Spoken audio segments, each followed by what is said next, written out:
Hey everyone, in this quick tutorial, I'll show you step by step how to turn off activity status on Instagram. Let's get started. First, open the Instagram app on your iPhone. Now, tap on your profile icon in the bottom right corner to go to your profile. In the top right corner, tap on the three horizontal lines to open the menu. Now, scroll down and look for the Messages and Story Replies option.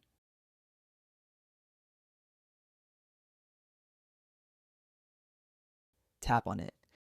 In this menu, scroll down until you find the Activity Status option.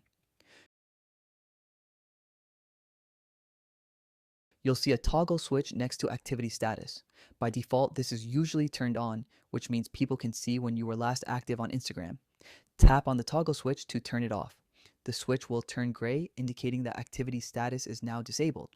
Once disabled, people will no longer be able to see when you were last active or if you're currently online on Instagram. Your privacy is now protected. Keep in mind that when you turn off activity status, you also won't be able to see when others were last active. And that's it.